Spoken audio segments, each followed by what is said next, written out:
We might die for a time, but because of Jesus dying and rising again, he provided us a way to go on into eternity and be with him in eternity. Number 3, this part should not be missed. This is probably the most encouraging thing that I can tell you as you face this coming year. In verse 34, after it said Jesus rose again, it says he is at the right hand of the Father. And then it also says that Jesus makes intercession for us. One definition of intercession is the act of saying a prayer on behalf of another person. The good news today is that Jesus is praying for you. And somebody needs to get happy about that, because when we deal with the negatives of life, it's a great source of comfort to know that Jesus is praying that we succeed, that we make it, that we overcome all of these trials. Jesus is praying for you. This is important because I just want to say to someone, I know for a fact, Satan has been attacking you. He has been chasing you. After all, he came to steal, to kill, and to destroy. Satan wants to trap us in bondage and fear and lack and ignorance, and whatever will separate us from God is what Satan wants to give. He is begging God to let him have his way with us. Am I right about it? Satan sends attacks against you every day, and the only reason his attacks fail is because the hand of God that delivers us out of all of our trouble. Observe what Jesus said to Simon Peter at Luke 22 and 31. And the Lord said, Simon, Simon, indeed Satan has asked for you that he may sift you as wheat. Now let me explain how to sift wheat. The old-fashioned way to do this was to spread the wheat out on a stone or concrete floor. And then the farmer would beat the wheat with what they call a flail. I had to look that up. And after I looked it up, I still didn't know what it was, so I had to type a picture of a flail in the search engine. But a flail resembles a pair of Chinese nunchucks.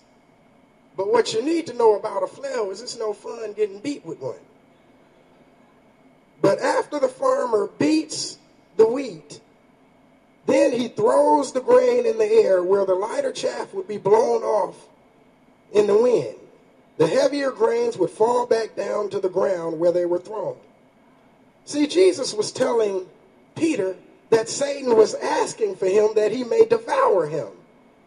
But when we read the next verse, Jesus is saying, but I have prayed for you that your faith should not fail. And when you return to me, strengthen your brethren. Jesus prayed for Peter, and he prayed that his faith should not fail. So often Satan is able to block us and make us feel like we can't succeed. So often, because of life's turns for the worse, we lose heart. But Jesus told Peter that he prayed for him, and things happen when Jesus prays. As long as Peter stayed attached to Jesus, Peter would be okay because Jesus was praying for him. You may say that's good for Peter, but what about me? Well, let me set up the scenario.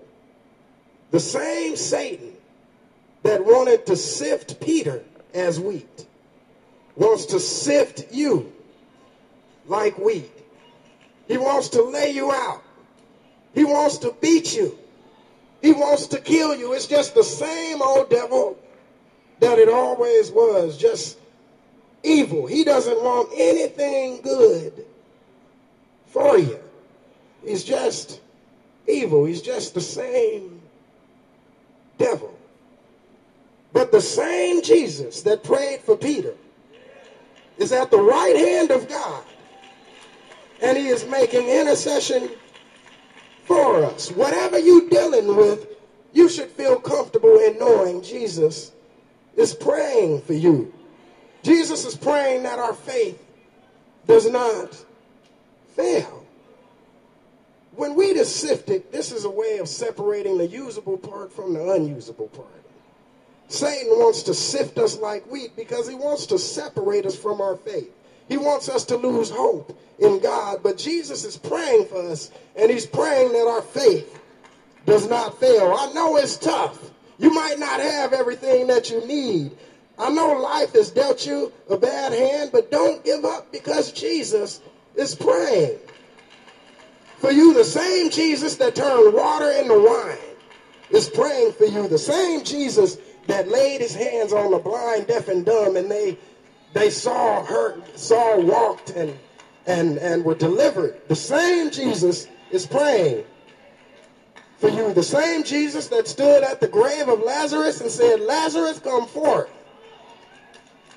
is praying for you. The same Jesus that died for our sins and rose again is praying that we succeed. He is at the right hand of the Father, and he is making intercession for us now. Jesus is praying for you. Jesus is praying for you. Because Jesus is praying for you, I see things in your homes changing for the better. I see joy and peace occupying the places where depression used to be. I see victory where I used to see defeat, all because Jesus is praying for us. Are you glad about it? That's something to be glad about. It's something to be glad about. Jesus, the creator of everything, is praying for you. I have a little more to add to that. Verse 37 of the text says, "Yet in all these things we are more than conquerors through him who loved us." We are more than conquerors through him that loved us, through him that is praying for us. Jesus is praying for us. You know that prayer changes things.